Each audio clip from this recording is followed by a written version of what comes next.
Hello everyone, ये video मैं JEE advance 2020 जो बस कुछ ही दिनों के बाद होने वाला है उसको ध्यान में रखते हुए मैं क्रिएट कर रहा हूँ। ठीक है, सबसे पहले तो ये मैं बता देता हूं कि ये वीडियो बहुत ही ज्यादा मैथमेटिकली डिजाइन कर रहा हूं मैं।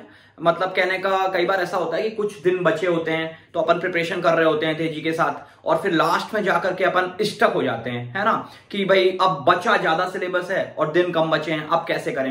ये बिल्कुल वैसी बात है कि एक क्रिकेट मैच चल रहा है और हमने 40 ओवर्स तक अपनी मनमर्जी से रन बनाए धीमे तेज और फिर आखिरी के 10 ओवर में इतना ज्यादा स्कोर होता है कि हमें समझ में नहीं आता अब क्या करें। तो फिर कुछ भी, है ना, कैसे भी शॉट्स मारने लगते हैं और उससे होता क्या है, अपनी विकेट गिर जाती है या संभावना रहती है। तो इसी पे अपन बड़ी मैथमेटिकल बातचीत करने वाले हैं कि कितने दिन बचे हैं, हमें कितने प्रॉब्लम्स करने चाहिए एक चैप्टर के अंदर, है ना, किस चैप्टर के अंदर हम ज्यादा क्वेश्चंस कर सकते हैं, किस चैप्टर के अंदर हम कम क्वेश्चन करें। ये सारी डिस्कशन अपन इस वीडियो के अंदर करने वाले हैं। अगले मेरे हिसाब से 20 से 25 मिनट की ये क्रिएट होगी क्योंकि अभी जस्ट शुरू किया है। सबसे पहले आगे बढ़ने से पहले मैं अपने सारे स्टूडेंट्स को तहे दिल से थैंक यू बोलना चाहता हूं। मेरे पास शब्द नहीं होते हैं, शब्दावली मेरी कमजोर है, जैसा कि जो मुझे जानते हैं वो ये बात भी जानते हैं। 5 सितंबर को आप लोगों ने मुझे बहुत सारी विशेष भेजी, messages, WhatsApp, normal regular messages तो अब कम आते हैं लेकिन व्हाट्सएप बहुत ज्यादा आते हैं और कई बच्चों ने ऑडियो क्लिप्स क्रिएट करके बोला और उनका मेंस भी चूंकि हो चुका था। तो देखो, मेरा ये कहना है, कोई भी स्टूडेंट अगर ये कहता है कि सर आपने मुझे बहुत बढ़िया बताया, है ना, या बहुत सारे बच्चों ने जो मुझसे बात की तो लास्ट 10 डेज स्ट्रेटजी मैंने जेईई मेन के लिए शेयर की थी तो उसको भी कहा कि सर वो काफी काम आई। और लेकिन मैं बॉटम लाइन ये बोलता हूं कि आपकी जो वहां परफॉर्मेंस आपने दी है जेईई मेन की, उसमें मेरा रोल लेस देन 10% है। 90% आपने खुद मेहनत की है, आपने खुद प्रिपरेशन की है, आपने खुद अपना टेम्परामेंट मैनेज किया है एग्जामिनेशन हॉल के अंदर, तो आपकी ये परफॉर्मेंस निकल के आई है। तो ठीक है, तुम लोग क्रेडिट देते हो, है ना, कहते हो, अच्छा लगता है सुनने में, लेकिन सच्चाई जो है वो भी मैं शेयर कर रहा हूं कि जो भी तुमने परफॉर्मेंस ला रहे हो ना, वो तुम्हारा ही क्रेडिट जाता है। मेरा सिर्फ इतना सा है कि हाँ, एक बताने वाला होता है ना, जैसे आज मैं बताऊंगा सिर्फ कि हाँ देखो मेरा एक्सपीरियंस है ना, पिछले 10 सालों से मैं जेईई के बच्चों को पढ़ा रहा हूं, तो एक आइडिया होता है कि हाँ इस समय क्या कर सकते हैं, अगर ऐसा करेंगे तो बच्चे कहां जाके फंस जाते हैं, है ना, बस वो शेयर कर रहा हूं। करोगे तो तुम ही ना यार, मैं थोड़ी ना करूंगा अभी, है ना। तो सारे बच्चों को बहुत बहुत ज्यादा थैंक यू मेरी तरफ से। इवन कई बच्चों ने मुझे वीडियोस क्रिएट करके भेजे थे, उसमें से एक वीडियो मैंने यूट्यूब पे भी अपलोड कर दिया था। मतलब इतने सारे मेरे पास काफी, मतलब मुझे लगता है 10-12 वीडियोस बच्चों ने शेयर की है। मैंने सोचा मैं सबको अपलोड कर दूं क्या, फिर लगा कि शायद अच्छा भी नहीं लगेगा वो, तो मैंने एक ही वीडियो अपलोड किया था। ठीक है, तो आगे बढ़ते हैं। इसमें मैं एक बात जरूर मेंशन करना चाहूंगा कि अगर हम जेईई मेन के 10 दिन पीछे चले जाएं तो अपन ने जो 10 दिन की स्ट्रेटजी पे डिस्कशन किया था, है ना, तो वो चीज आपने फील भी कर लिया। अब जेईई मेन का पेपर आप दे चुके हो, है ना, और मैं गारंटी के साथ आपको ये बता रहा हूं जेईई मेन का पेपर हो चुका है और वो स्ट्रेटजी मैंने पहले शेयर की थी कि उन 10 दिनों में की स्ट्रेटजी के लिए जो अपन ने टॉपिक्स लिखे थे कि भाई ये हमारे टॉपिक्स करने हैं मेंस के पर्सपेक्टिव से, बिलीव मी कोई क्वेश्चन आपको उसके बाहर का नहीं मिलेगा। और यही इसमें सबसे ज्यादा बेनिफिट उन बच्चों को हुआ है, मैं यहां पे मेंशन भी करना चाहूंगा, जिनकी किसी वजह से पूरे साल प्रिपरेशन उतनी बढ़िया नहीं हो पाई थी। किसी की मान लो कोई मेडिकल प्रॉब्लम आ गई थी या कोई प्लेस चेंज की प्रॉब्लम थी, तो उनकी प्रिपरेशन अगर बहुत बढ़िया नहीं हो पाई थी, उसके बावजूद चूंकि उन्होंने सिर्फ उन टॉपिक्स पे काम किया तो उनकी परफॉर्मेंस अच्छी आ गई। तो मैं ऐसा ट्राई करूंगा कि आज भी मैं जो आपको बताऊं वो काफी कारगर साबित हो, ये मेरा प्रयास रहेगा। अब हो जो भगवान जानेगा। ठीक है, तो शुरू करते हैं। देखो सबसे पहले तो एक सेकंड में एसी ऑन करूं।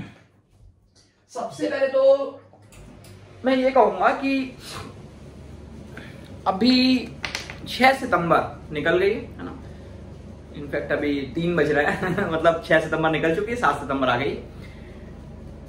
अगर हम एडवांस के और अभी के बीच का गैप देखें तो इसमें मेरा पहला पॉइंट तो ये कहना है कि अभी ये जो मैंने टॉपिक्स लिखे हुए हैं ना, मैं इनके बारे में भी डिस्कशन करूंगा, है ना, इनमें भी कुछ बातें करनी है, लास्ट में करते हैं। और यहां पर मैं एक बात उन बच्चों के लिए भी करूंगा जिनका मान लेते हैं कि उनको लगता है कि मेरा 95 या उससे कम परसेंटाइल आ रहा है जेई मेन के अंदर, ठीक है, वो क्या कर सकते हैं एडवांस के लिए, उस पर भी चर्चा लास्ट में करेंगे, ठीक है। लेकिन फिलहाल जिनकी प्रिपरेशन एक लेवल पे है, अच्छी प्रिपरेशन है, उनको मद्देनजर रखते हुए अभी फिलहाल बात ये कर रहे हैं, ठीक है।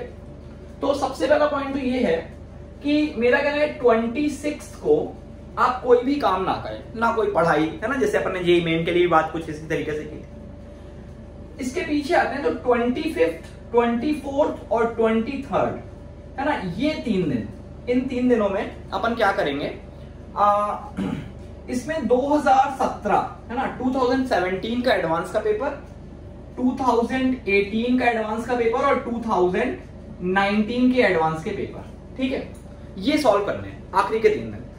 और अभी फिलहाल आप 17, 18, 19 के पेपर मत देखो, नहीं तो फिर एक्चुअल परफॉर्मेंस नहीं आएगी, है ना, आइडिया नहीं लगेगा मतलब। दूसरा ये कि अब जैसे क्या 23rd को सिर्फ ये करेंगे, तो हाँ बिल्कुल, देखो मैं ये मान के चल रहा हूं कि आप 12 hours a day, 12 hours a day देंगे। 12 आवर्स अ डे मैं ये कह सकता हूं देना पड़ेगा, है ना, क्योंकि इस बार शायद जब से मुझे मैंने चीजों को देखना शुरू किया है, तो शायद ये जेई मेन और जेई एडवांस, है ना, के बीच का शॉर्टेस्ट पीरियड आपको इस बार मिल रहा है ना, तो समय कम है, तो 12 आवर्स अ डे आपको देना पड़ेगा, तभी आप चीजों को रिवाइज कर पाएंगे। तो ये तो बॉटम लाइन है।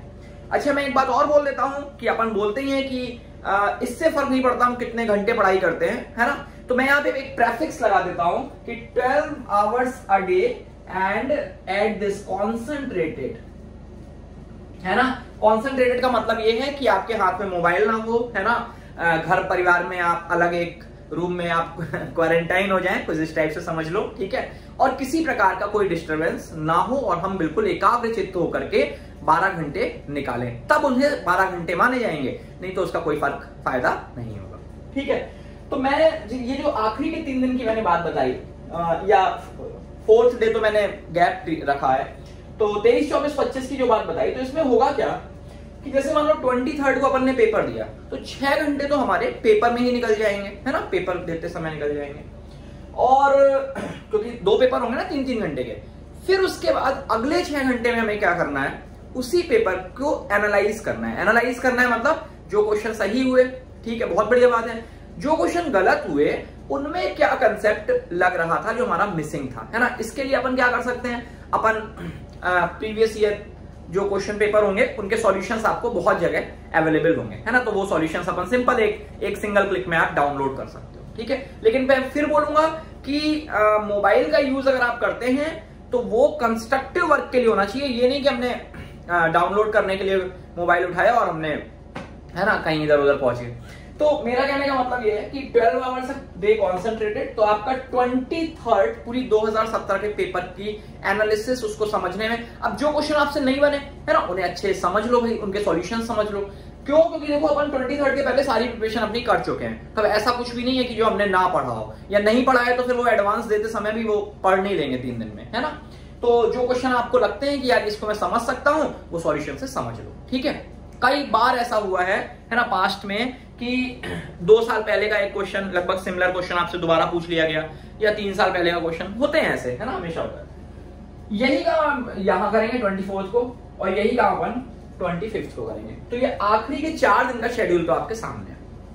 अब अगर मैं बाकी के कैलकुलेशन पे आऊं, तो आज से 22 तारीख तक, है ना, अगर मैं 7 तारीख मानता हूं, क्योंकि 7 तारीख आ गई है, 3 बजे है अभी, तो 16 दिन होते हैं, है ना, 16 दिन होते हैं। चलो मैं एक दिन और हटा देता हूं, क्योंकि एक दिन मैं आपको भी दे रहा हूं कि आप भी चीजों को एनालाइज करोगे, या कहीं कुछ इधर उधर मिस होगा, ठीक है। तो मैं मान के चलता हूं कि we have 15 days in our hands, 15 दिन, ठीक है। अब देखो 15 दिन में पढ़ाई कैसे करें, एक तो ये है कि आप एक दिन एक पूरे सब्जेक्ट को पढ़ लो। एक तरीका ये हो सकता है कि आज मैंने सिर्फ मैथ्स पढ़ूंगा, है ना, मैथमेटिक्स, या फिर आज सिर्फ मैं केमिस्ट्री पढ़ूंगा। तो इसमें मुझे ऐसा लगता है ना, अब ये स्टूडेंट टू स्टूडेंट वेरी कर सकता है, लेकिन मुझे ऐसा लगता है कि एक दिन में मैथ तो पढ़ी जा सकती है, मैथमेटिक्स तो पढ़ी जा सकती है, लेकिन अगर केमिस्ट्री पढ़ने की बात आएगी तो शायद आप 12 घंटे केमिस्ट्री ना पढ़ पाओ, है ना। तो मेरा यहाँ सजेशन ये है कि आप एक दिन में 2 सब्जेक्ट्स को उठाएं, 3 को ना उठाओ तो बेहतर रहेगा, जहां तक मेरा सोचना है। लेकिन इसमें आप थोड़ा सा अपने हिसाब से सब्जेक्टिव हो सकते हो।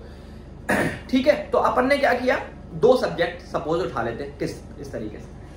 मैं आपको यहाँ पे ये भी बोलना चाहूंगा कि ये 15 डेज के टाइम को आप 2:2:1 में स्प्लिट कर लीजिए, फिजिक्स, मैथमेटिक्स और केमिस्ट्री को लेकर के। ठीक है, मतलब अगर मैं यहां पर कैलकुलेशन लगाता हूं कि आपको एक सब्जेक्ट के अंदर कितना समय मिलेगा, तो मैं ये कह सकता हूं कि 15 दिन के अंदर अगर अपन ने 12 आवर्स अ डे पढ़ाई की, ये बड़ा ही कैलकुलेटिव होने वाला है। मैं बिलीव मी कि जो बच्चा कैलकुलेशन के साथ किसी चैप्टर पे हिट करेगा, है ना, वो बड़े कूल तरीके से सारी चीजें खत्म कर लेगा। और अगर मान लो हम किसी चैप्टर को हमें बहुत पसंद है, हमने उसमें जरा सा भी ज्यादा टाइम दिया ना, तो वो आगे आपकी एंग्जाइटी को बहुत बढ़ा देगा। और मैं आपको फिर एक बात यहां पे बोलूंगा जो मैंने मेंस के पहले ही बोली थी, मैंने आपको पेपर भी एनालाइज करके एक दिखाया था कि बहुत सारे क्वेश्चन, है ना, उसमें तो बात ये हुई थी 25 में से 19 क्वेश्चन, है ना, ऐसे थे जो आप तुरंत कर सकते थे।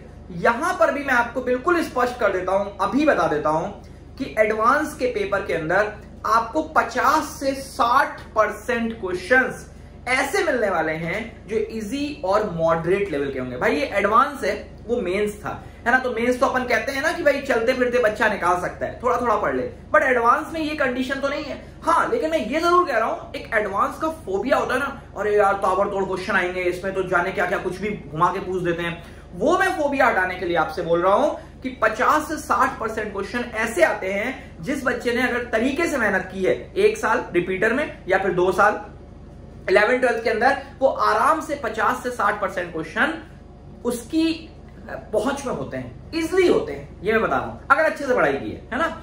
और जेई के अंदर अगर मैं सिलेक्शन की बात करूं एडवांस के अंदर, तो 40% 45% में ठीक ठीक सिलेक्शन हो जाता है। और एक आध साल तो अगर मुझे सही याद है, शायद 2017 या 18 में से कोई एक साल रहा है जिसमें 35% पे भी सिलेक्शन हुआ था। और ऐसा एक साल नहीं, कई बार कभी 37% पे भी हुआ है। मतलब एक 40% पे हमारा सिलेक्शन आराम से होता है। और अगर हमने 50, 55, 60% के आसपास स्कोर कर रहे हैं तो हमारी एक रैंक भी अच्छी खासी आएगी। मैं ये नहीं कह रहा कि 50, 55, 60% हमारा टारगेट है। मेरा कहने का मतलब ये, टारगेट तो ज्यादा होता है लेकिन एक बेयर मिनिमम होता है ना। देखो, मैं ये जो वीडियो क्रिएट कर रहा हूं ये सारे बच्चों के लिए है ना, तो किसी की प्रिपरेशन बहुत बढ़िया होगी, है ना, और किसी की एवरेज होगी। तो मेरा उद्देश्य हमेशा परफॉर्मेंस पे रहता है कि हर किसी की परफॉर्मेंस उठनी चाहिए, हर किसी के अंदर कॉन्फिडेंस होना चाहिए, है ना।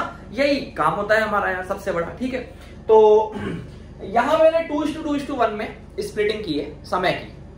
अब अगर आप 12 घंटे 15 दिन में पढ़ते हैं तो आपके पास 15 × 12 कितना हो गया, 180, मतलब 180 घंटे आप पढ़ाई करने वाले हैं। ठीक है, अच्छा, तो 180 घंटे को अगर आप 2:2:1 में स्प्लिट करेंगे तो आपके पास कितना आ गया, 5 से डिवाइड कर दो 180 को, तो आपके पास मैथमेटिक्स के लिए 72 आवर्स निकल के आ गए।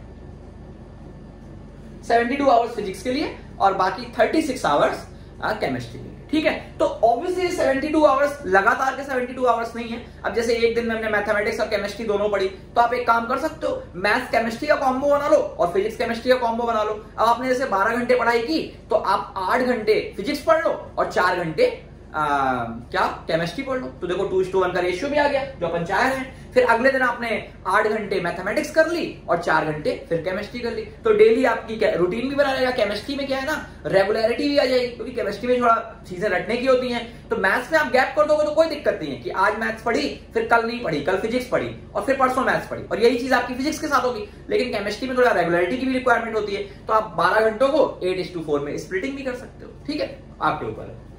तो मैं तो आपको ना 72 आवर्स लेकर के पूरा कैलकुलेशन बताता हूं और कैसे कितना कितना हम समय दे सकते हैं। देखो 72 आवर्स में अभी मैं ये भी बताऊंगा कि किस चैप्टर को कितना अपन टाइम दें। इसमें 20 आवर्स मैं हटा रहा हूं आपकी, 20 आवर्स में थ्योरी के लिए हटा रहा हूं, थ्योरी के लिए। ठीक है, 20 आवर्स मैंने काफी हटाए हैं थ्योरी के लिए, मतलब कि आपको थ्योरी पढ़ना पड़ेगा। अभी अभी आप मेंस दे के आए हैं तो डेफिनेटली आपने पूरी थ्योरी रिवाइज की है ना, और थ्योरी की अब आपको रिक्वायरमेंट बहुत ज्यादा नहीं है। उसके बावजूद मैंने 20 आवर्स थ्योरी के लिए दिए हैं, उसको कैसे स्प्लिट करेंगे उसकी बात भी करेंगे, ठीक है। अच्छा, तो अब आपके पास 52 आवर्स जो है ये आपके न्यूमेरिकल्स के लिए आ गए, ठीक है। ध्यान रखना इसमें 2017, 18, 19 के पेपर्स इंक्लूडेड नहीं है, क्योंकि ये तो अपन 22 तारीख तक की बात कर रहे हैं, ठीक है, वो तो आगे की बातें हो रही हैं। तो यहां पर जितने भी हम न्यूमेरिकल्स लगाने वाले हैं वो इनके अलावा लगा रहे हैं, ठीक है। अब एक बात ये समझना कि 20 आवर्स थ्योरी को आप किस तरीके से टाइम दें। देखो, इसमें मेरा ये कहना है कि एडवांस के अंदर और मेंस के अंदर एक बहुत बड़ा डिफरेंस है, और वो ये है कि मेंस के अंदर आपको क्वांटिटी कवर करनी होती है। अपन बोलते हैं ना यार, स्टैट्स भी करो, रीजनिंग भी करो, एक एक चैप्टर करके जाओ, कोई छोड़ के मत जाना, क्योंकि क्वेश्चन इजी आते हैं, है ना। तो अगर कोई चैप्टर मैं छोड़ के गया और वहीं एक क्वेश्चन, जनरली कई बार ऐसा देखा गया है मेंस के अंदर, तो कि हर एक चैप्टर से आपको एक एक क्वेश्चन जरूर मिलता है ना। तो एडवांस में ऐसा नहीं है। एडवांस में कुछ चैप्टर्स हो सकता है बिल्कुल ही गायब हो जाए, हो सकता है किसी चैप्टर से 3 क्वेश्चन आ जाए, लेकिन आपको प्रिपेयर इस हिसाब से होना पड़ेगा कि आपको उस चैप्टर की अच्छी नॉलेज हो, है ना। अगर आपने मान लो चैप्टर्स में कुछ चैप्टर आपने छोड़ रखे हैं, वो चल जाएगा एक बार, लेकिन जितने किए हैं उतने सॉलिड करें। ये डिफरेंस है मेंस और एडवांस के अंदर, ठीक है। तो मेरा ये कहना है जो 20 आवर्स थ्योरी के हैं, इसको अपन स्प्लिटिंग कैसे करेंगे वो समझना। ये मैं यहाँ पे स्प्लिट कर रहा हूं 3 हिस्सों में। देखो, पहला तो पॉइंट ये समझते हैं कि कोई भी बच्चा होगा उसके कुछ टॉपिक्स बहुत ही सुपर लेवल के होते हैं, है ना, और कुछ टॉपिक्स मॉडरेट होते हैं, और कुछ टॉपिक्स बहुत बुरे लेवल के होते हैं। अब ये जो मैंने सुपर, बुरे, है ना, ये वर्स्ट, ये सारी बातें हो रही हैं, ये रिलेटिव बात हो रही है। हो सकता है कि किसी बच्चे का जो वर्स्ट लेवल हो वो किसी बच्चे का बेस्ट लेवल हो, ये भी पॉसिबिलिटी है। तो मैं तो यहां पर अपने इंडिविजुअल को देखते हुए कह रहा हूं। जैसे मान लो मेरे से पूछो तो मैं भी तुम्हें बता सकता हूं कि मैथमेटिक्स में ये चैप्टर्स मेरे बहुत बढ़िया हैं, ये चैप्टर वर्स्ट हैं। तो अब मैं तो पढ़ा रहा हूं पिछले 10 सालों से, फिर भी मैं आपसे कह रहा हूं ये चैप्टर मेरे वर्स्ट है ना। मतलब समझ लो ना, हर किसी की नजर में कुछ चैप्टर बहुत बढ़िया होंगे उसके, और कुछ चैप्टर बहुत पुअर होंगे, ठीक है। तो मैं अपने नजर की बात कर रहा हूं, ठीक है। तो आपने, मैं मान के चल रहा हूं, एक मेरा अजम्पशन है, ठीक है। ये मैंने जो मैं जनरली बच्चों से बातचीत होती है मेरी, उससे जो निकल के आया उस हिसाब से मैंने लिखा है कि लगभग 20%, है ना, 20% चैप्टर्स आपके ऐसे होते हैं जो बहुत सुपर सॉलिड हो रहे होते हैं, है ना। और लगभग 20% मैंने मान लिया कि जो वर्स्ट की कैटेगरी में, बच कितने गए आपके पास? 60% आपके मॉडरेट है, ठीक है, ठीक ठीक आते हैं। अच्छा, एक बात मैं यहां पे और मेंशन कर देता हूं कि मैथमेटिक्स के अंदर 20, जो अगर मैं टोटल नंबर ऑफ चैप्टर्स की बात करूं तो 20 चैप्टर है ना। अब आप सोचोगे कि भाई ये तो 24 हुआ करते थे, 25 हुआ करते थे, तो मैंने खुद आज ही काउंट किया है ना, इसीलिए कोई गड़बड़ ना हो, ठीक है। तो मैंने अपनी कोर्स प्लानिंग उठाई थी और उसमें काउंट कर लिए चैप्टर्स, सिंपल। तो 20 क्यों? उसमें 25 क्यों? क्योंकि स्टैट्स है, रीजनिंग है ना, रिलेशन एंड फंक्शन में रिलेशन का टॉपिक है ना, वो सारे आपके कम हो जाते हैं। तो आप देखेंगे तो आपको 20 चैप्टर मिल जाएंगे, ठीक है। जैसे मैंने कोऑर्डिनेट ज्योमेट्री में 3 चैप्टर इंक्लूड किए हैं, स्ट्रेट लाइन, सर्कल और कोनिक सेक्शन। अब कोई कोनिक को 3 चैप्टर भी बोल सकता है, पैराबोला, एलिप्स, हाइपरबोला, अलग अलग। तो उस सेंस में मैंने 20 काउंट किए, ठीक है। तो 20 में अगर मैं 20% निकालता हूं तो मैं इसको हटा के लिख देता हूं, 20 का 20% मैंने कैलकुलेट किया तो 4 चैप्टर आ गए, और ये आपके 12 चैप्टर्स हो गए। देखो 12 चैप्टर्स है ना, और यहां पे भी 4 चैप्टर्स है। अब पता है क्या होगा, जो आपको थ्योरी पढ़नी होगी ना, जो चैप्टर आपके बहुत बढ़िया है उसमें थ्योरी में आपको बहुत कम टाइम लगेगा, ठीक है। जो चैप्टर आपके बहुत बुरे हैं उसमें अगर थ्योरी पढ़ने बैठोगे ना, है ना, तो काफी टाइम लग जाएगा, क्योंकि आपकी नजर में आपको कई चीजें ऐसी होंगी जो बहुत डेप्थ में शायद ना पता हो। तो मेरा ऐसा कहना है कि एडवांस के लिए हम क्या करेंगे, हम इन 4 चैप्टर को तो जो हमारे बहुत बढ़िया है वो तो करना ही है सॉलिड। ये जो 12 चैप्टर हैं इसमें थोड़ी सी प्रैक्टिस इस समय ये बहुत क्रूशियल होने वाला है। बिलीव मी, आगे आप किस तरीके से प्रोसीड करते हैं अगले 15 दिन, ये बहुत डिसाइडिंग फैक्टर बन सकता है, स्पेशली कोविड सिचुएशन के अंदर, है ना। क्योंकि बहुत सारे बच्चे शुरू में चैप्टर्स को ज्यादा समय दे देंगे और बाद में चैप्टर्स उनके बिल्कुल ऐसे हो जाएंगे कि 2 दिन और 12 चैप्टर, है ना, कुछ ऐसी कहानी बच जाएगी। तो that is not possible at the end. और फिर वही सबसे बड़ी चीज, एंग्जाइटी, है ना, साइकोलॉजिकल प्रेशर कि अरे मैंने ये 12 चैप्टर तो किए ही नहीं, है ना, बहुत दुनिया भर की बातें होती हैं। तो बड़ी स्ट्रैटेजी से शुरू से चले। तो 4 चैप्टर, 12 चैप्टर और 4 चैप्टर, ठीक है। अच्छा, अब इन 4 चैप्टर को थ्योरी में अपन ने 2 घंटे का समय दिया। अब खुद सोच के देखो कि मान लो आपका फंक्शन बहुत सॉलिड है ना, आप सोचो फंक्शन की थ्योरी आप आधे घंटे में रिवाइज नहीं कर लोगे क्या, अगर आपका सॉलिड है ना। किसी का मान लो सर्कल बहुत सॉलिड है, तो सर्कल की थ्योरी आधे घंटे क्या 20 मिनट में रिवाइज कर दोगे, अगर आपका बहुत सॉलिड है तो इसलिए मैंने इसको काउंट किया कि 2 घंटे, ठीक है। और ये वाला जो पार्ट है ना, इसमें भी 2 घंटे। अभी मैं ये भी बताऊंगा कि इसमें हम थ्योरी को पढ़ेंगे कैसे। इसमें थ्योरी को जो पढ़ना है और इसमें जो थ्योरी को पढ़ना है वो दोनों बिल्कुल 180 डिग्री अपोजिट वेज हैं, जिसमें हमें ये थ्योरी दोनों की कंप्लीट करनी है, वो भी मैं भी आता हूं उसमें। फिर अगर मैं इस 12 चैप्टर्स की बात करूं, है ना, तो आप देख लीजिए कि आपने 4 घंटे आपके निकल गए, तो आपके पास बचे कितने, 16 आवर्स आपके पास इन 12 चैप्टर्स के लिए। आप देख सकते हो कि ये जो 12 चैप्टर हैं आपके मॉडरेट लेवल के थे, तो यहां पे आपको हर एक चैप्टर के अंदर, है ना, कुछ ऐसे थ्योरी के पार्ट मिलेंगे जो आपके दिमाग से कहीं ना कहीं थोड़े से स्लिप हो रहा है ना। उन थ्योरी के पार्ट को, मेरा कहना यह है कि आप उन थ्योरी के पार्ट को अच्छे से पढ़ो। जैसे मान लो क्वाड्रेटिक इक्वेशन है, मैंने यहां लिख रखा है, उसमें लोकेशन ऑफ रूट्स है। अब आपने देखा कि यार क्वाड्रेटिक मेरा वैसे तो सही है, मैं ग्राफ ऑफ की चीजें मेरे को सारी क्लियर होती हैं, मैं नॉर्मल चीजें कैलकुलेशंस कर लेता हूं उसमें, है ना, हायर डिग्री इक्वेशन भी सही है, लेकिन लोकेशन ऑफ रूट पे थोड़ा सा लफड़ा हो जाता है कभी कभी। तो मेरा कहना है LOR के कंसेप्ट पे टाइम दो, क्योंकि वो आपका मॉडरेट लेवल का टॉपिक है ना। मुझे नहीं लगता है क्वाड्रेटिक किसी का पुअर टॉपिक हो, हाँ कुछ का बहुत बढ़िया होता है और कुछ का मॉडरेट होता है। तो मॉडरेट वालों से मैं कहूंगा कि LOR में टाइम दो, और इसीलिए मैंने यहाँ पे 12 चैप्टर की थ्योरी में 16 घंटे दिए। हर चैप्टर के अंदर आपको एक टॉपिक ऐसा मिल जाएगा जिसमें आपको आधे घंटे से 40 मिनट थ्योरी में लग जाएंगे एक टॉपिक पे, है ना। तो इस वजह से ये आपका जो टाइमिंग है ये मेरे हिसाब से लगभग 1.25 घंटे के आसपास बैठ रहा होगा, ठीक है, यहां तक क्लियर। अच्छा, तो अब बात करते हैं कि हम इसकी थ्योरी कैसे पढ़ेंगे। अगर मैं इनकी बात करता हूं इन 4 घंटे में, सॉरी इन 4 चैप्टर्स की, तो इसमें तो जैसे मान लो मैंने कहा फंक्शन मेरा बहुत सुपर सॉलिड है ना, LCD मेरा बहुत सॉलिड है, AOD बहुत सॉलिड है, 3 चैप्टर मैंने स्ट्रेट लाइन में उठा लिया, बहुत सॉलिड है। अब मुझे क्या करना है भाई, कुछ भी नहीं करना है, क्योंकि आधे घंटे में एक चैप्टर खत्म करना है, आपको दिख रहा है। आप सिर्फ अपनी नोट्स कॉपी उठाइए, है ना, जो अपन ने कोटा के अंदर पढ़ाई की है ना। किसी बच्चे ने 1 साल कोटा में कोचिंग की है, किसी ने 2 साल कोचिंग की है, जिस भी हिसाब से आपने नोट्स उठाए और सीधे उसकी थ्योरी से गो थ्रू बोले। करना क्या है मैं आपको ये भी बता दूं, ये काफी रिलैक्स मोड का काम है। खास तौर पे मैं बोलूंगा कि जब अपन 12 घंटे की बात कर रहे हैं ना, तो इसमें काफी टाइम आपको ऐसा भी मिलने वाला है जब आप बिल्कुल ऐसा नहीं कि लगे हुए हैं लगातार, है ना। आप रिलैक्स मोड में भी आप बेड पे बैठ के, है ना, एक पिलो पीछे लगा करके, और फिर आप इन 4 चैप्टर्स की थ्योरी कर सकते हो, कोई दिक्कत वाली बात नहीं। 2 घंटे का समय चाहिए, ठीक है।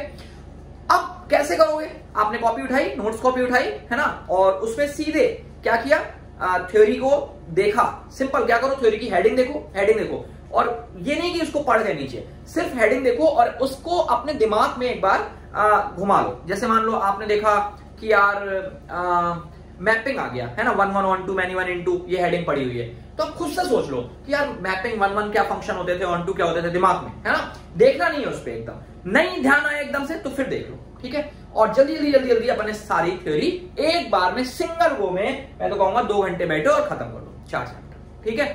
अच्छा, इसकी थ्योरी कर ली। अभी बात करते हैं कि न्यूमेरिकल्स कैसे करने हैं। ये तो मैंने आपको थ्योरी बताया, ठीक है। अच्छा, इसमें क्या करना है, ये जो पुअर टॉपिक्स हैं इसमें जस्ट अपोजिट काम करना है। सुनना कैसे, इसमें आपके कई टॉपिक्स ऐसे हो सकते हैं, एक चैप्टर के अंदर हो सकता है 3 कंसेप्ट ऐसे हो जो आपके पुअर वीक हो, है ना। तो भाई उसको कैसे करोगे यार, टाइम ही नहीं है।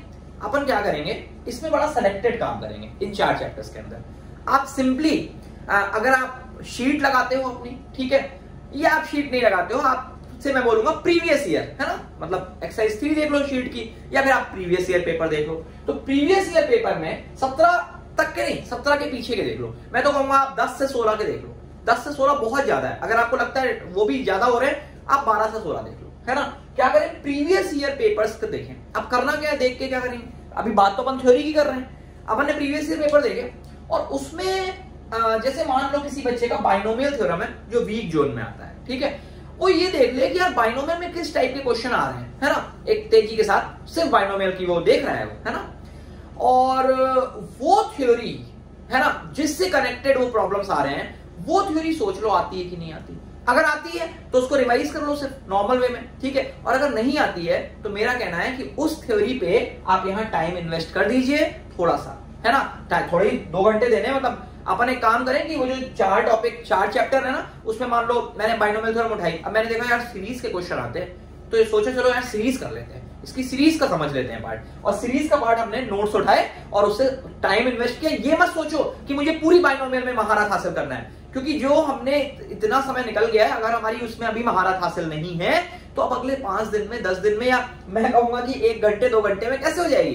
तो अपन क्या करें, बाइनोमियल का वो पार्ट चूज कर लें जो जेई के अंदर पूछा जा रहा है। शायद ये प्रोबेबिलिटी बन सकती है कि हमसे एक ऐसा कुछ क्वेश्चन आ जाए और हम बना के आ जाए, जबकि वो हमारे पुअर टॉपिक से रिलेटेड हो, है ना, थोड़ा स्ट्रेटेजिकली काम करेंगे।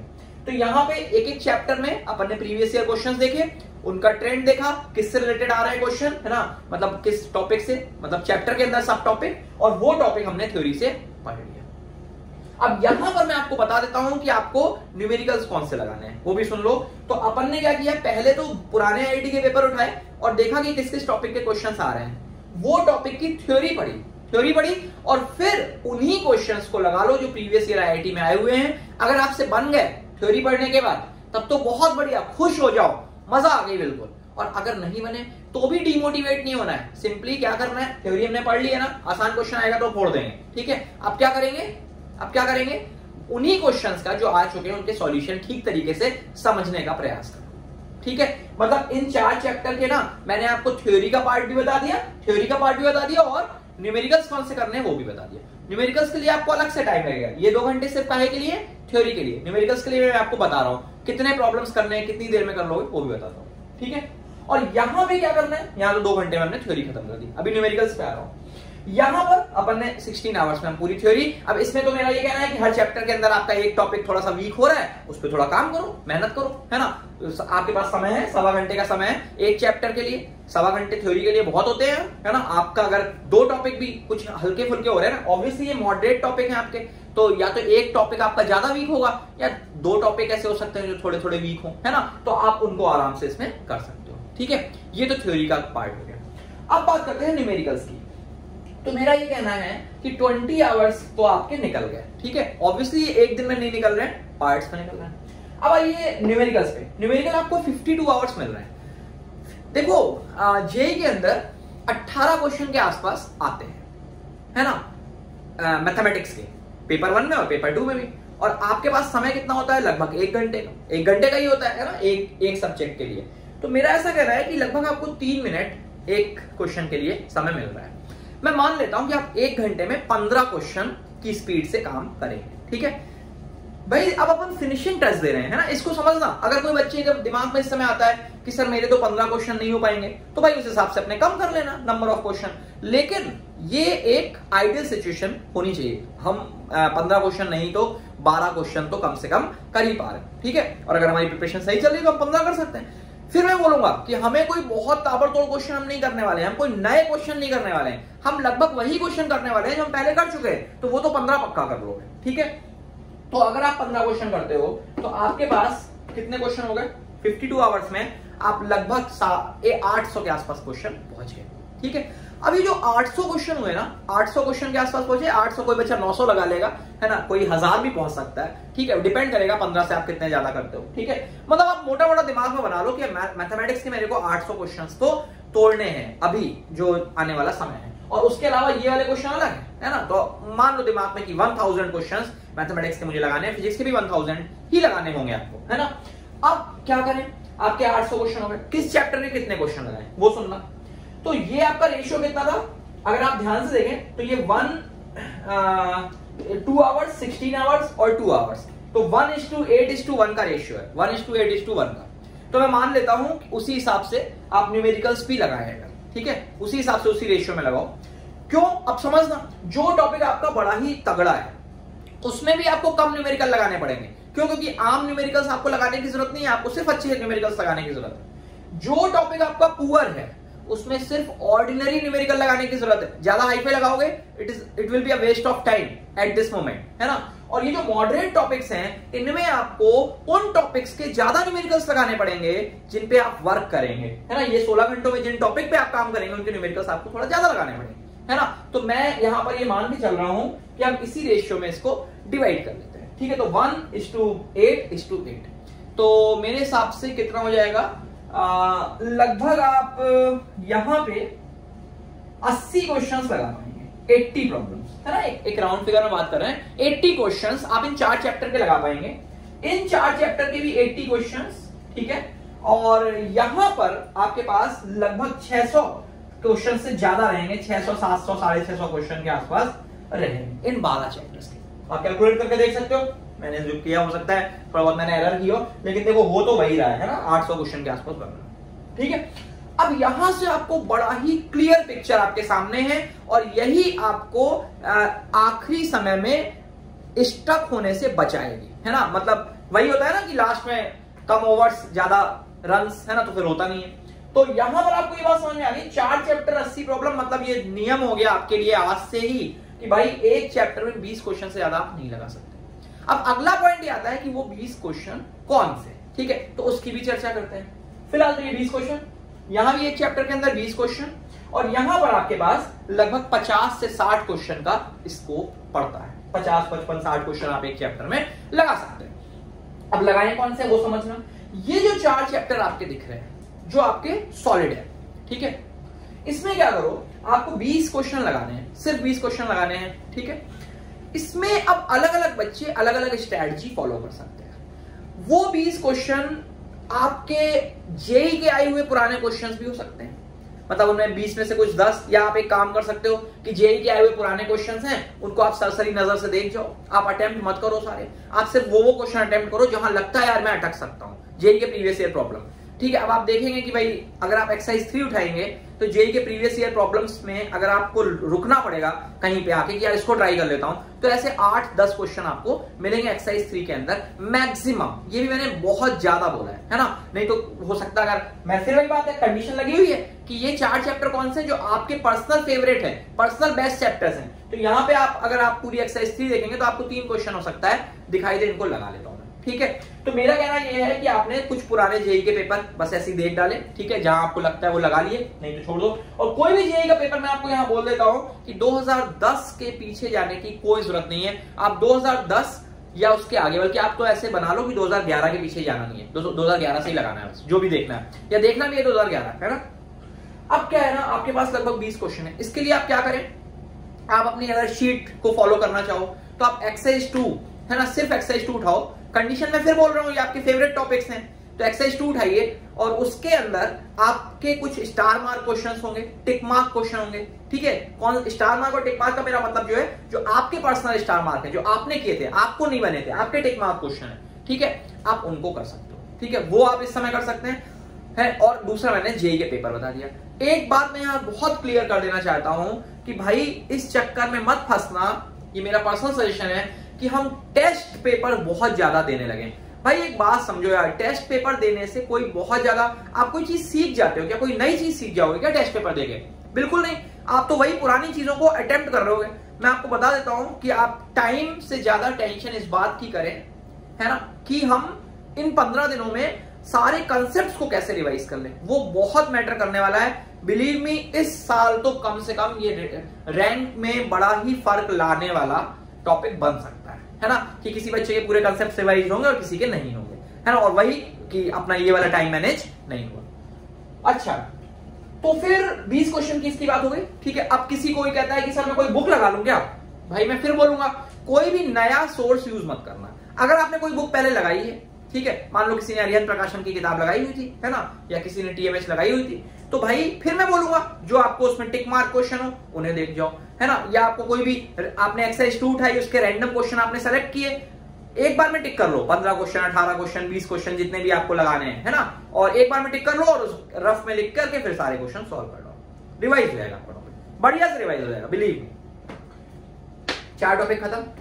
अच्छा, इन 4 टॉपिक्स में मैंने आपसे क्या कहा, ये मैं पहले ही बता चुका। थ्योरी पहले हमें क्वेश्चंस देखने हैं जेई के आए हुए, फिर थ्योरी पढ़नी है और फिर वापस जेई के क्वेश्चंस लगाने हैं। अब यहां पे आपके पास एक चैप्टर के अंदर 20 क्वेश्चन है। मेरा पर्सनल सजेशन है, अगर आप एक्सरसाइज 3 उठा के देखेंगे या प्रीवियस ईयर पेपर उठा के देखेंगे तो आपको उल्टे चलते जाओ, 2016 के देख लिए सारे, है ना, सॉल्व करके देखे। और कौन से टॉपिक के सॉल्व करके देखे? जिसकी हमने थ्योरी पढ़ी है, क्योंकि मैंने आपको बताया था कि इसकी पूरी थ्योरी नहीं पढ़ी है। जैसे बाइनोमियल थ्योरम में सीरीज के क्वेश्चन आ रहे हैं, तो मैंने सीरीज की तो थ्योरी पढ़ी है ना, तो जिसकी थ्योरी पढ़ी है उसी के क्वेश्चन 2016 के, फिर 2015, है ना, 2014, 2013, 2011, बस हो गया। 20 क्वेश्चन आराम से आपके इसमें हो जाएंगे, और इससे ऐसा भी नहीं कि 40 हो जाए, 50 हो जाए, है ना। तो ये आपने इनमें काम कर लिया। अब आ गए अपने यहाँ, इनमें क्या करें भाई? इन 12 चैप्टर में थ्योरी आपने पढ़ ली, 16 आवर्स आपके लग गए। अब आपके पास एक चैप्टर के अंदर 50 प्रॉब्लम्स है, 60 प्रॉब्लम्स है ना, 50 से 60 के बीच आप रख सकते हो, ठीक है। इन 50-60 के लिए मैं आपको 2 बातें बोलूंगा। नंबर 1, बिल्कुल इसको लिख लो, गारंटी, मतलब इसको करना ही है कि ये 12, है ना, देखो ये इस तरीके से जो मैं बोल रहा हूं इसको करना है। तो चूंकि मैं अपने बच्चों को जिनको मैंने पढ़ाया है वो मेरा नेचर जानते हैं, मेरे बातचीत का स्टाइल जानते हैं, है ना। साल भर, पिछले 1 साल या कुछ बच्चों को 2 साल पढ़ाया है ना, तो उनको मैं बोल रहा हूँ। कोई हो सकता है नया बच्चा इसका ये वीडियो देख रहा हो, तो भाई मेरा कहने का मतलब है कि ये मेरे सजेशंस हैं, अब आपको इसमें जो सही लगे वो करो, है ना। बाकी मेरा क्या है, मेरा एक वो है, कह सकते हो मेरी रिस्पॉन्सिबिलिटी है कि इस सिचुएशन में जब चीजें खराब चल रही है, खराब दौर से अपन सभी गुजर रहे हैं, बहुत खराब भी ऐसा नहीं सोचना चाहिए, है ना। तो इस समय अगर मैं आपसे डिस्कनेक्ट हो जाऊं तो कहीं ना कहीं मेरी अंतरात्मा को भी शायद अच्छा ना लगे। तो बस इसलिए मैं ये लास्ट तक आपके साथ जुड़ा हुआ हूं, और शायद अब अंतिम समय मेरे लिए भी आ गया है ये। तो जो भी नया बच्चा देख रहा है, तो आप इसको अपनी स्ट्रेटजी में इंक्लूड भी कर सकते हैं। आपको थोड़ा बहुत चेंज करने का लगता है तो चेंज कर सकते हो, ठीक है। अच्छा, तो यहां पर ये जो 12 चैप्टर्स हैं, तो मैंने आपसे कहा कि इसमें आपको क्या करना है, बिल्कुल गारंटी के साथ पुराने जो क्वेश्चंस हैं 2011 से 2016 तक के, वो तो लगाने ही हैं, 100% लगाने हैं। लेकिन कब लगाने हैं? थ्योरी पढ़ने के बाद। ध्यान रखना, यहां अपन ने थ्योरी पढ़ने के पहले न्यूमेरिकल्स में नजर डालनी थी। यहां पे क्या कर रहे हैं, पहले थ्योरी रिवाइज करेंगे किसी भी चैप्टर की, और फिर 2011 से 2016 के जेई के क्वेश्चन लगाएंगे, नंबर 1। नंबर 2, अपनी शीट के क्वेश्चन लगाएंगे। शीट कहां से? एक्सरसाइज 2, है ना, एक्सरसाइज 2 के क्वेश्चन लगाएंगे, ठीक है। या मान लो अगर कोई दूसरा बच्चा है जिसने कोई बुक वगैरह लगाई है, तो वो बुक के क्वेश्चन। लेकिन सबसे ज्यादा क्रूशियल क्या होने वाला है? सबसे ज्यादा क्रूशियल होने वाला है कि आपके इस चैप्टर में कितने क्वेश्चन चूज कर रहे हैं। यही आपके आखिरी ओवर्स में उतने ही रन बचने देगा जितने आप बना सकते हैं आसानी से। ऐसा नहीं होगा कि 10 ओवर में 130 रन बनाने, वैसे आईपीएल में वो भी बन जाते हैं, ठीक है, लेकिन आपको आराम से करना है, ठीक है। तो बस ये आपकी पूरी स्ट्रेटजी मैंने डिस्कस कर दी, जो आपकी 22 तारीख तक खत्म हो जाएगी। आप खुद सोच के देखें, आपके पूरे चैप्टर्स आप रिवाइज कर चुके होंगे, आपने जो आपके बेस्ट चैप्टर हैं उसमें आपका कॉन्फिडेंस बेस्ट होगा, जो मॉडरेट है उसमें भी आपने कुछ कैविटीज पे काम कर लिया होगा, है ना, जो भी वीक टॉपिक हैं, और जो आपके पुअर टॉपिक्स हैं उसकी कोई टेंशन लेने की जरूरत नहीं है। हमने ये मान के जाएंगे जितना हमने किया है ना इसमें वही आएगा, और कोई टफ क्वेश्चन नहीं आएगा, हम ये सोच के जाएंगे। नहीं आएगा ठीक है, देखा जाएगा, है ना, ठीक है। ये अपनी हो गई। अब यहां पर ये जो मैंने लिख रखा है 1 to 14 नंबर के चैप्टर्स, ये मैं थोड़ा सा यहां पे चर्चा कर देता हूं। हाँ, इसको शुरू करने के पहले बस मैं 2 मिनट की बात बोलूंगा। मैंने जो शुरू में बोला था उन बच्चों के लिए जिनका 95 से कम परसेंटाइल मेंस में आ रहा है ना। मान लो कि जनवरी अटेम्प्ट में या किसी वजह से, बहुत सारी वजह हो सकती है ना। तो मेरा उनसे ये कहना है कि आप सिर्फ और सिर्फ, मेरा बिल्कुल सजेशन है ये, जो टॉपिक्स आपको लगते हैं कि आपको आते हैं। अच्छा, ये बात मैं सारे बच्चों के लिए बोल रहा हूं वैसे तो, है ना। जो इसमें एक मैं सिलेबस वाली बात बोलूंगा कि आप आईआईटी जेईई का सिलेबस अपने सामने रख लो, है ना, सिलेबस अपने सामने रख लो। ये मैं उन बच्चों को भी बोल रहा हूं जिनके 95 से ज्यादा आ रहे हैं, 99 परसेंटाइल आ रहे हैं, 99.9 आ रहे हैं, उनको भी ये बात बोलूंगा कि एक सिलेबस भी रख लेना शुरू में आईआईटी का, और उसमें भी आप मार्क कर सकते हो कि कौन से क्वेश्चन आपके कौन से टॉपिक्स आपके पुअर हैं, कौन से मॉडरेट हैं, कौन से अच्छे हैं, ठीक है। वो भी एक आपको सपोर्ट देगा, है ना, और एक फील गुड फैक्टर देगा कि हाँ मैंने इतने सारे टॉपिक कर दिए। हाँ, तो मैं वो बात बता रहा था कि अगर 95% से कम मान लो किसी का सिक्योर हो रहा है, तो मेरा स्ट्रेट फॉरवर्ड सजेशन है आप सिर्फ वो टॉपिक के प्रीवियस ईयर प्रॉब्लम्स लगा लें जो आपके को लगते हैं कि ये मुझे ठीक तरीके से आते हैं, ठीक ठाक आते हैं। मतलब मैं ये नहीं कह रहा सुपर आते हैं या कुछ इस टाइप से ठीक ठाक आते हैं। आप उनके सिर्फ प्रीवियस ईयर प्रॉब्लम्स लगाएं आराम से बैठ के, और कुछ करने की जरूरत नहीं है। उन्हीं ठीक ठाक टॉपिक की आप एक बार थ्योरी रिवाइज कर लें, है ना, और उन्हीं के क्वेश्चंस लगाएं और बस बिंदास होकर पेपर दें। मैं आपको ये बता देता हूं कि कुछ कहा नहीं जा सकता किस टॉपिक से कितने क्वेश्चन आए। एक साल ऐसा हुआ था कि डिफरेंशियल इक्वेशन के 5 क्वेश्चन आए थे। Can you believe it? Differential equation से 5 क्वेश्चंस। अब डिफरेंशियल इक्वेशन तो इजी टॉपिक है ना, तो हो सकता है कि उसमें भी अपन अच्छा परफॉर्म कर दें, है ना। देखो मैं कोई भी झूठी दिलासा इस समय नहीं दे सकता कि नहीं हो जाएगा, इतने टॉपिक करके भी हो जाएगा। ये एक बेस्ट पॉसिबल वे है, नहीं तो आपकी एंग्जाइटी बहुत बढ़ जाएगी, है ना। अच्छा, तो अब मैं यहां पर आ रहा हूं, अब वापस सारे लोगों के लिए बात कर रहा हूं मैं। तो इसमें ये जो मैंने टॉपिक्स लिखे हैं, इसमें समझना क्या है, ये वो टॉपिक्स हैं जो हो सकता है आपके वीक रह गए हों, और इनके वीक रहने के बावजूद आपने जेई मेंस के अंदर अच्छा स्कोर कर लिया हो, क्योंकि इसमें से कुछ टॉपिक्स ऐसे हैं जैसे कि ये पेयर ऑफ लाइंस है, ये जेई मेन में है ही नहीं, है ना। तो मैं इन टॉपिक्स को लिख रहा हूं जो मेरा ऐसा मानना है कि ये अच्छे होना जरूरी है ना। जैसे मान लो कोई टॉपिक ऐसा दिख गया जो आपका मॉडरेट लेवल का है, और उसमें आपको 3 टॉपिक्स ऐसे हैं जो वीक हैं, या फिर ये वाली जो बात कर रहे थे वीक जोन वाली, तो हो सकता है कि वीक जोन में आपका कोई एक टॉपिक आ जाए, जैसे मान लो क्वाड्रेटिक ही किसी का वीक जोन का है, तो वो इससे भी एक हेल्प ले सकता है कि वो LOR कर ले, लोकेशन ऑफ रूट, और कॉमन रूट कर ले, ठीक है। लेकिन ये सभी के लिए लोकेशन ऑफ रूट और कॉमन रूट क्वाड्रेटिक के अंदर जरूर करो, ठीक है। अच्छा, ये जितने भी टॉपिक लिखे हैं ना, इसमें मैं साथ साथ बोलता चलता हूं, चलो ठीक है। इसके LOR के और कॉमन रूट्स के प्रीवियस ईयर प्रॉब्लम्स जरूर लगा लें। ये कहां से लगाने हैं? जब भी मैं प्रीवियस ईयर बोल रहा हूं ना, तो प्रीवियस ईयर का मतलब है 2011 टू 2016। प्रीवियस ईयर का मतलब ये है, ठीक है, जो भी मैं बोलूंगा। तो लोकेशन ऑफ रूट के और कॉमन रूट के प्रीवियस ईयर प्रॉब्लम जरूर लगा लें। इसके बाद AMGM इनइक्वालिटी, इसमें मेरा स्ट्रिक्ट सजेशन है कि जितने भी अपन लोगों ने क्लास में क्वेश्चंस किए हैं वो जरूर सॉल्व कर लें, जो प्रीवियस ईयर प्रॉब्लम्स है वो जरूर सॉल्व कर लें, ठीक है। AMGM स्पेशल सीरीज के अंदर आप सिर्फ प्रीवियस ईयर प्रॉब्लम्स पे भी जा सकते हैं, है ना। मतलब आप सारे क्वेश्चन इधर उधर शीट में इधर उधर सॉल्व करें या ना करें, आप सिर्फ जेई के पुराने क्वेश्चन पेपर पे जा सकते हैं, ठीक है। अच्छा, फिर ये अपनी फंक्शन की मैपिंग है। भाई मैं यहां पे बड़ा स्पष्ट कर देना चाहता हूं, मैपिंग का क्वेश्चन और इनवर्स, ये इनवर्स ट्रिग्नोमेट्रिक फंक्शन नहीं है, ये इनवर्स लिखा हुआ है, ठीक है। तो मैपिंग और इनवर्स के क्वेश्चन ऐसे हमेशा देखा गया है कि बहुत इजी क्वेश्चन आते हैं, बहुत सिंपल क्वेश्चन आते हैं। आपको सिंपल उसकी थ्योरी पता होगी तो आप आराम से बना लोगे, ठीक है। तो मैपिंग और इनवर्स, इन दोनों को जरूर कर लें। और फिर मैं बोलूंगा इसको प्रीवियस ईयर पे क्वेश्चन भी लगा लें, अपनी कॉपी के भी बढ़िया से क्वेश्चन कर लें, है ना, जिसमें बिल्कुल श्योर शॉट हमारी संभावना हो जाएगी इसका क्वेश्चन आएगा तो हमें तो खुश हो जाएंगे और फोड़ के आ जाएंगे। अच्छा, फिर ये टॉपिक मैंने लिखा है कंटिन्यूटी एंड डिफरेंशिएबिलिटी। भाई कंटिन्यूटी डिफरेंशिएबिलिटी में अपन पढ़ते बहुत ही खतरनाक तरीके से हैं, लेकिन बहुत बार ऐसा देखा गया है कि कंटिन्यूटी डिफरेंशिएबिलिटी का काफी आसान सा क्वेश्चन जेई पूछ लेता है।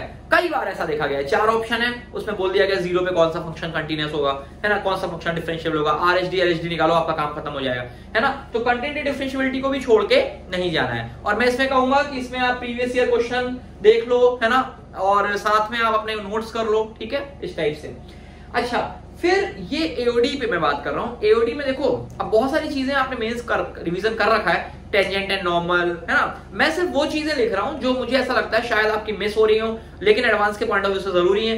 ये मान के चल रहा हूं मैं कि मेंस की प्रिपरेशन तो आपने कर ही रखी है बढ़िया तरीके से, है ना। तो इसमें क्या लिखा है? रोल्स थ्योरम और LMVT। रोल्स और LMVT पे मैं फिर बोलूंगा आपको कोई क्वेश्चन करने की इधर उधर ज्यादा जरूरत नहीं है, आप सिर्फ प्रीवियस ईयर पेपर देख लें। कुछ क्वेश्चन बहुत इजी आए हैं रोल्स के LMVT के जेई के अंदर, और कुछ जरा से ट्रिकी आए हैं। कुछ ग्राफ बेस्ड क्वेश्चन भी आपको रोल्स LMVT में मिलेंगे। इसमें ज्यादा संभावना है रोल्स की, है ना, रोल्स के क्वेश्चन ज्यादा हमेशा आते भी हैं, और LMVT की संभावना कम है, ठीक है। रोल्स LMVT में मैं एक आपको और सजेशन दूंगा कि रोल्स LMVT में आप जेई मेन के, है ना, ध्यान सुनना इस बात को, जेई मेन के प्रीवियस ईयर क्वेश्चंस को भी देख सकते हो, है ना, क्योंकि रोल्स LMVT में कोई बहुत ताबड़तोड़ क्वेश्चन ऐसा नहीं होता कि आउट ऑफ द बॉक्स कुछ थिंकिंग लग रही हो, है ना, बस उन्हीं चीजों को आपको घुमा फिरा के चीजें पूछ ली जाती है ना। अच्छा, फिर ये वर्ड प्रॉब्लम जो लिखा है ना, वर्ड प्रॉब्लम कौन सी वाली? वही मैक्सवेल एंड वाली वर्ड प्रॉब्लम्स। इनके लिए मैं फिर से यहां पे मेंशन कर देता हूं, भाई आप NCERT कर लो, NCERT, ठीक है, और प्रीवियस ईयर क्वेश्चंस, बस इसके अलावा कुछ करने की जरूरत नहीं है। बल्कि अगर आपने प्रीवियस ईयर भी बाई चांस छूट जाते हैं, नहीं हो पाते, तो भी काफी सफिशिएंट रहने वाला है। आप एनसीईआरटी की वर्ड प्रॉब्लम्स कर ले, मात्र एक एक्सरसाइज है, 10 क्वेश्चन है उसमें, ठीक है। अच्छा, फिर इसके बाद आइए 2D में मतलब स्ट्रेट लाइन, सर्किल और कोनिक सेक्शन। इसमें मेरा ये कहना है कि अब फिर से वही बात करेंगे तो हम पूरा, मैं ये थोड़ी कह रहा हूं कि ये कर लो सिर्फ, लेकिन ये जरूर कर लेना है ना, ये मुद्दा है। तो यहाँ पे क्या है, एक तो मैंने स्पेशल पॉइंट लिखा है सेंट्रॉइड, सर्कम सेंटर, इन सेंटर। इसमें फिर बोलूंगा इसको निकालने के प्रोसीजर सीखना। एडवांस बड़े ही ब्यूटीफुल क्वेश्चंस पूछता है। अगर आपको कंसेप्ट अंदर का नहीं पता है तो हो सकता है आप अटक जाओ, है ना। तो आपको कंसेप्ट सीखना होगा, मतलब परपेंडिकुलर ड्रॉ करके अगर ऑर्थो सेंटर निकालना है तो कैसे निकालेंगे, है ना। इसमें बहुत सारी प्रॉपर्टीज वगैरह होती हैं, उसकी कोई खास जरूरत नहीं है। हाँ, कुछ प्रॉपर्टीज है, जैसे ओजीसी है 2:1 में डिवाइड करता है ना। कुछ 1-2 प्रॉपर्टीज इस तरीके की इंपॉर्टेंट रहेंगी, ठीक है। तो स्पेशल पॉइंट्स पे पूरा काम कर लें। पेयर ऑफ लाइन, इसमें होमोजेनाइजेशन वगैरह भी आ गया, है ना, ये जरूर कर लो इसको, ठीक है। और लोकस तो यार बड़ा वास्ट टॉपिक है, इसका तो कोई एंड ही नहीं है, पूरी 2D लोकस है एक तरीके से। लेकिन मेरा कहने का मतलब ये है कि लोकस पे थोड़ा सा कॉन्सेंट्रेट कर देना, ठीक है। इसके बाद ये सर्किल पे बात कर रहा हूं मैं, ऑर्थोगोनैलिटी ऑफ 2 सर्कल्स, है ना। इसमें जैसे 3 सर्किल हो गए, ठीक है, तो एक सर्किल ऐसा आप बना सकते हो जो तीनों को ऑर्थोगोनली कट करेगा। रेडिकल सेंटर वाली कहानियां जो होती हैं, है ना, क्योंकि ये अपन देखते हैं कि मेंस के लिए यूजलेस हो जाता है, तो हो सकता है किसी का छूट गया। फैमिली ऑफ सर्किल, इसमें फिर एक बात बड़े ही इंपॉर्टेंट वे में मेंशन कर रहा हूं कि S1 + लैम्डा S2 = 0, है ना। ये अगर इक्वेशन लिखी हुई है तो ये equation, this equation does not represent all of the circles passing through the intersecting point of S1 and S2। ध्यान है ना, एक वाला आपका एक सर्किल मिस हो जाता है, ठीक है। तो इस वाली पॉइंट को ध्यान रखेंगे, नोट्स में देखोगे ध्यान आ जाएगा, दिमाग में आ जाएगा। इसके बाद अगर मैं कोनिक पे आता हूं ना, ये तो सर्किल तक की बात हो गई। कोनिक में नॉर्मल की इक्वेशन, है ना, ये आपके मेंस के लिए बिल्कुल यूजलेस हो जाती है। मैं एक बार फिर बोलूंगा कि कोनिक में कोई ऐसा बहुत ज्यादा क्वेश्चन नहीं आने वाला है ना। आपको मैंने मेंस के अंदर ही बोला था, तो ठीक है, ठीक तरीके से अपन कोनिक को कर लें, है ना। कोनिक में ऐसा ना रहे कि बिल्कुल चीजें छूटी हुई हैं। इसकी संभावना कम है कि कोई एलिप्स है वो शिफ्टेड भी है, उसका सेंटर भी कहीं और है, फिर उसको रोटेट भी कर दिया गया है। अगर ऐसा कुछ आया भी तो उसमें सिंपल डायरेक्ट्रिक्स पूछी जाएंगी या तो फोकस पूछे जाएंगे, जो अपन simple r cos theta, sin theta वगैरह से निकाल पाए, है ना। अच्छा, फिर इसके बाद आ जाते हैं common tangent. Common tangent, 2 conic के बीच कॉमन टेंजेंट, है ना। एक पैराबोला, एक सर्कल दे दिया, कॉमन टेंजेंट की इक्वेशन निकालो, है ना, ये वाले कंसेप्ट्स। और area under the curve, area under the curve के लिए मैं सिर्फ सिंगल लाइन लिखूंगा, ओनली प्रीवियस ईयर क्वेश्चन, सिर्फ प्रीवियस ईयर प्रॉब्लम लगा लो। इसके अलावा एरिया अंडर द कर्व आपको पता है कि भाई अगर आपने रिवाइज कर लिया तो आपको आता है, वो प्रीवियस ईयर क्वेश्चन लगा लो, आपको कॉन्फिडेंस आ जाएगा। बहुत इजी क्वेश्चन आने वाले हैं एरिया के, अगर आएंगे तो, है ना। और बस संभावना रहती है एरिया के क्वेश्चन एक आने की। डिफरेंशियल इक्वेशन में एक बार फिर बोलूंगा कि डिफरेंशियल इक्वेशन में मैं मेंशन कर देता हूं इस बात को, ठीक है। पोलर सब्स्टिट्यूशन की कोई रिक्वायरमेंट नहीं पड़ने वाली है। पोलर सब्स्टिट्यूशन जो अपन x को r cos थीटा, y को r sin थीटा लिखते हैं, ठीक है। एग्जैक्ट डिफरेंशियल की कोई आपको आवश्यकता नहीं पड़ने वाली है। मैं बिल्कुल इस वीडियो में भी ये बात मेंशन कर रहा हूं, एग्जैक्ट डिफरेंशियल की कोई रिक्वायरमेंट नहीं आने वाली। पार्शियल डिफरेंशियल इक्वेशन की कोई रिक्वायरमेंट नहीं आने वाली, ठीक है। और बाकी मैं फिर बोलूंगा कि स्टैंडर्ड जितने भी डिफरेंशियल इक्वेशंस के टाइप्स हैं वो सारे कर रहे हैं। लीनियर, रिड्यूसिबल टू लीनियर, है ना, और variable separable, reducible to variable separable, homogeneous, reducible to homogeneous, ठीक है, इन पे। और जैसे ऑर्थोगोनल ट्रांजैक्टरी, ये सब चीजें कुछ भी नहीं है ना, बिल्कुल नहीं है, ठीक है। और ऑर्डर और डिग्री वगैरह तो आपको पता है ना, निकालना आती है। देखो कभी कभी ऐसा भी जेईई के अंदर क्वेश्चन पूछेगा कि बहुत ही मतलब बिल्कुल ऐसी सस्ता सा क्वेश्चन पूछ दिया, है ना। तो होता क्या है, कई बार ऐसा आ जाता है कि मल्टीपल चॉइस करेक्ट आ रहे हैं क्वेश्चंस, तो ABCD है, तो 2 ऑप्शन बड़े ही मामूली से डाल दिए कि वेदर इट इज ट्रू और फॉल्स। जैसे लिख दिया degree of this differential equation is 3, है ना, ट्रू फॉल्स, तो या मतलब कौन कौन सा सही है। तो इस तरीके से कभी कभी ये वाले क्वेश्चन आ जाते हैं, है ना। अच्छा भाई 3D, है ना, 3D मैं फिर बोलूंगा वेक्टर 3D में become a game changer again, है ना। फिर से एक बार ये हो सकता है कि वेक्टर 3D और आपके बिल्कुल रैंक को इधर उधर करके दिखा दे। मैं फिर 2 टॉपिक की बात करूंगा, मैंने एक टॉपिक यहाँ लिखा नहीं है, वो मैं यहाँ लिख देता हूं, है ना। आई थिंक ये मिस हो गया, है ना। मैट्रिसेस एंड डिटरमिनेंट, 3D और मैट्रिसेस भाई इसलिए गेम चेंजर होने वाला है। ये हो सकता है इसमें कोई बहुत ताबड़तोड़ क्वेश्चन आएंगे ही नहीं।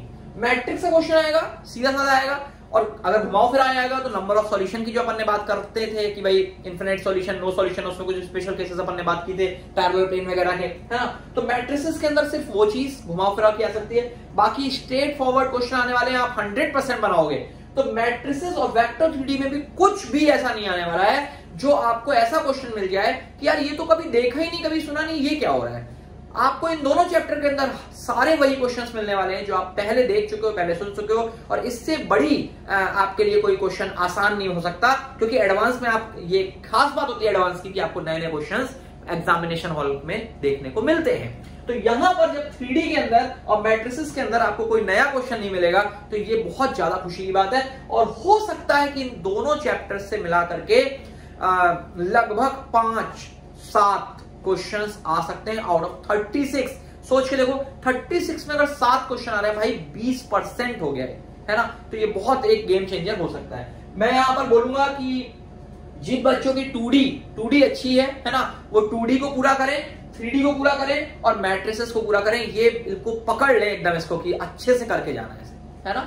अच्छा, फिर इसके बाद ये जो 13 नंबर पे लिखा है, ये क्या है ना, बाइनोमियल थ्योरम के अंदर जो सीरीज वाले क्वेश्चंस होते हैं ना, अपर इंडेक्स फिक्स दे दी या प्रोडक्ट सीरीज होती है स्पेशली, है ना, या लोअर इंडेक्स फिक्स दे दी, उसके क्वेश्चन जरूर करके जाएं। जेई लगातार उसके क्वेश्चन पूछता है। और दूसरे, जैसे कोई मान लो एक प्रोडक्ट दे दिया है ना कि 1 + x की पावर 10 दे दिया, और यहाँ पे सपोज 1 + x² की पावर 15 दे दिया, और फिर कोई कोफिशिएंट पूछा कि x की पावर इतना कोफिशिएंट वगैरह बताओ, है ना। तो वो सिंपल क्वेश्चंस होते हैं, बट एक बार देख लेना फिर भी, ठीक है।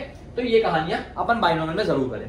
प्रोबेबिलिटी में मैं एक बार फिर यहां मेंशन कर रहा हूं, देखो मैंने पीएनसी कहीं नहीं लिखा है, पीएनसी मैंने कहीं नहीं लिखा है, लेकिन प्रोबेबिलिटी लिखा है। मैं फिर बोलूंगा, पीएनसी में अगर एक से ज्यादा क्वेश्चन आए तो बहुत भारी संभावना है कि आपको एक क्वेश्चन आसान मिलेगा, है ना। लेकिन प्रोबेबिलिटी के लिए मतलब बहुत अच्छी खासी प्रोबेबिलिटी होती है, प्रोबेबिलिटी के लिए अच्छी प्रोबेबिलिटी होती है कि इसका क्वेश्चन स्ट्रेट फॉरवर्ड आएगा।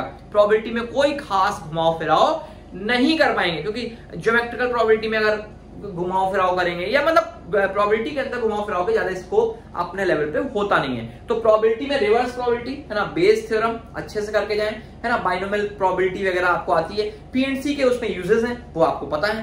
पीएनसी मैंने यहां इसलिए नहीं लिखा है कि पीएनसी जिस बच्चे का बढ़िया है ना, वो बढ़िया परफॉर्म कर देगा, और जिसका बढ़िया नहीं है वो थोड़ा बहुत देख के जाएगा, अगर उस वहां बनता है तो ठीक, अदरवाइज इट्स ओके। 2 क्वेश्चन आए पीएनसी के तो एक आसान आने की संभावना रहेगी, ठीक है। तो बस ये मेरी तरफ से स्ट्रेटजी हो गई। अब मैं ऐसा ट्राई करूंगा, है ना, अगर मुझे ऐसा बनता है दिमाग में कि मैं आपको एक पेपर सॉल्व करके दिखाऊंगा बिल्कुल उसी तरीके से जैसे कि मैंने आपको मेंस का दिखाया था, और वहां भी आपकी मैं ये आपके सामने रखूंगा कि भाई देखो कितने सारे क्वेश्चंस ऐसे हैं जो आसान कैटेगरी के आते हैं, ठीक है। और मैं फिर बोलूंगा कि शायद एक दिन और रखें, और लास्ट के दिन भी मैं ऐसा रखने की, या 2-3 दिन पहले रखने की सोच रहा हूं, अपने को कॉन्फिडेंस भी उससे मिलता है, ठीक है। और मैं पूरा ट्राई करूंगा कि मैं लास्ट तक मोटिवेट कर सकूं जितना मेरे से बन पड़ता है। अब सबसे बड़ी बात है कि अपना मीडियम तो यही है, इसी के थ्रू अपन बातचीत कर सकते हैं, लेकिन तुम फील कर सकते हो कि भाई अपन क्लास में बैठे हुए हैं, है ना। और मैंने यही सोचा था, मन में भी यही सोचा था कि अंत तक बच्चों को साथ में लेके चलूंगा मैं, जब तक एडवांस नहीं हो जाएगा। अगर शिफ्ट होता और तो उसमें भी कुछ अपन स्ट्रैटेजी बना सकते थे, है ना। और अब तो अपना अंत ये आ ही गया है, ठीक है। तो होप फॉर द बेस्ट। और मैं फिर बता देता हूं, एडवांस के नाम से कोई चिंता की जरूरत नहीं है। फिर वही बोल रहा हूं मैं, आप मेरी बात पे भरोसा करोगे, 50 से 55%, 60% क्वेश्चन आपको ऐसे मिलने वाले हैं जो आप बना लोगे, ठीक है। बस यहां गेम चेंजर होने वाला है जो टाइम मैनेजमेंट होगा आपका आगे के अभी ये 15 दिन। बहुत सारे बच्चों को आप देखेंगे जो 1 हफ्ते के बाद, 10 दिन के बाद एंग्जाइटी के अंदर होंगे, ये मैं आपको गारंटी के साथ बोल रहा हूं, है ना, अगर आपने पहले दिन से प्लानिंग के साथ काम नहीं किया। अब मेरा इसमें ये जरूर कहना है कि आपका आज 7 तारीख है, आप 2-4 घंटे 5 घंटे का समय इस चीज में आप लगा लो कि आपको आगे के 15 दिनों को किस तरीके से यूटिलाइज करना है। ज्यादा नहीं, है ना, 3 घंटे 4 घंटे मैक्सिमम, 4 घंटे भी बहुत सा ज्यादा है, फिर भी मैं बोल रहा हूं क्योंकि आगे की 15 दिन की प्लानिंग, 20 दिन की प्लानिंग उसी पे टिकी हुई है, तो ठीक है, हम दे सकते हैं 4 hours just to utilise the remaining part in a better वे।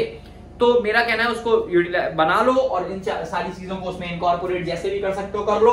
अगर आपकी कोई दूसरी स्ट्रैटेजी आपके सामने है तो मेरे से शेयर भी कर सकते हो, उसमें अपन देख लेंगे कि हो सकता है आप उसको कर रहे हो तो ठीक है, वैसे ही करते रहो, ठीक है। और बस बढ़िया, ठीक है, ऑल द बेस्ट। ठीक है, बढ़िया से भिड़ के एकदम लग जाओ। ये मान के चलो कि ये अंतिम फैसला होने वाला है, 15 दिन की बात है, एकदम पागलों की तरह लग जाओ। 12 आवर्स अ डे फिक्स कर लो, और जो अगले दिन करना है वो सोने से पहले आपका रेडी होना चाहिए। 12 आवर्स आप कैसे भी निकालो, आप 3-3 घंटे के 4 स्लॉट बना लो, 4-4 घंटे के 3 बना लो, जैसे करना है। 3-3 घंटे के स्लॉट बनाओगे तो बीच में 1 घंटे का गैप दो, 3 घंटा, फिर 1 घंटे गैप, फिर 3 घंटे, है ना।